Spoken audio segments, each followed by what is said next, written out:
सोचो रात के 12 बजे हों, चारों तरफ घना कोहरा हो और सुनसान रोड हो और एक लड़का अपनी गाड़ी में घर लौट रहा हो। उसका नाम था युवराज। उसे नहीं पता था कि आज की रात उसकी जिंदगी की आखिरी रात बनने वाली है। ये कहानी सिर्फ एक एक्सीडेंट की नहीं है, ये कहानी है सिस्टम की फेलियर की, लापरवाही की और एक ऐसे लड़के की जो 2 घंटे तक जिंदा रहने के लिए लड़ता रहा। आगे बढ़ने से पहले हमारे चैनल को सब्सक्राइब करना ना भूलें। 16 और 17 जनवरी की बीच वाली रात नोएडा के सेक्टर 150 के पास युवराज अपनी एसयूवी से गुड़गांव से नोएडा आ रहा था।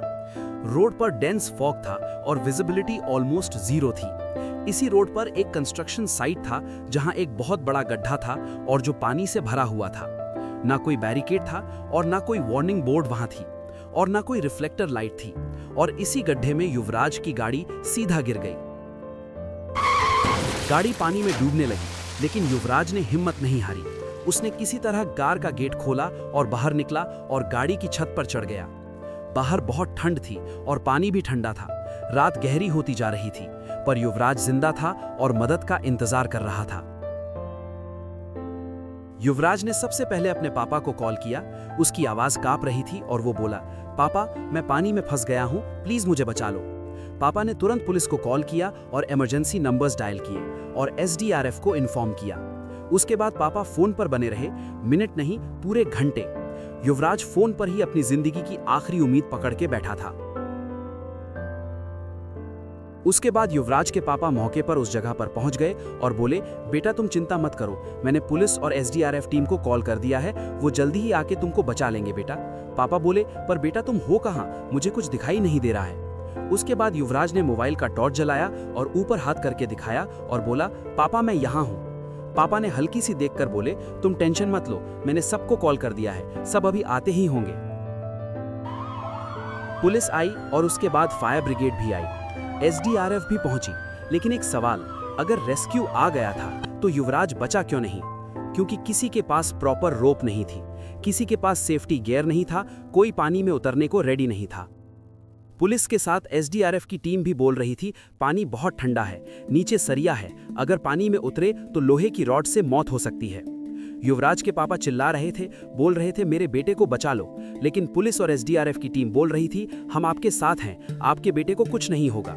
पुलिस और एसडीआरएफ की टीम बस साथ थी और तमाशा देख रही थी। युवराज ऊपर से चिल्लाता रहा, नीचे पानी बढ़ता जा रहा था और सिस्टम बस देख रहा था। इसी बीच एक डिलीवरी बॉय वहां से गुजर रहा था। उसने देखा एक लड़का पानी में फंसा हुआ है। उसने बिना सोचे खुद पानी में उतरने की कोशिश की।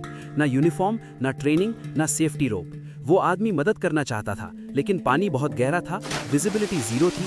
वो भी लाचार हो गया और 25 मिनट के बाद लौट आया। युवराज लगभग 90 मिनट से 2 घंटे तक जिंदा रहा। वो वेट करता रहा कि कोई उसे पकड़ के बाहर खींच ले, पर धीरे धीरे थकान, ठंड और पानी, उसकी ताकत खत्म होती गई और आखिरकार पानी उसके लंग्स में भर गया और युवराज की सांसें रुक गईं। उसके बाद सुबह के 6 बजे करीब एसडीआरएफ की टीम पानी में उतरी और युवराज को बाहर निकाला गया, पर युवराज नहीं था। रात के 2 बजे सब पहुंच चुके थे, लेकिन युवराज को पानी से सुबह 6 से 7 बजे के बीच निकाला गया। सवाल सिर्फ ये नहीं है कि युवराज कैसे मरा, सवाल ये है, खुला गड्ढा रोड पर क्यों था? वार्निंग बोर्ड्स क्यों नहीं थे? रेस्क्यू टीम के पास रोप क्यों नहीं थी?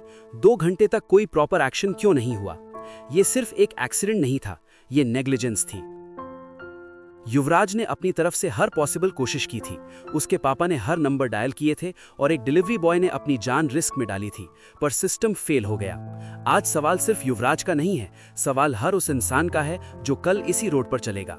अगर तुम्हें लगता है ये सिर्फ एक एक्सीडेंट नहीं था, तो इस वीडियो को शेयर करो, क्योंकि कल ये कहानी किसी और की भी हो सकती है। इसी तरह क्राइम रिलेटेड स्टोरीज डिटेल्स में देखने के लिए हमारे चैनल बीजी फैक्ट स्टोरियो को सब्सक्राइब करना ना भूलें।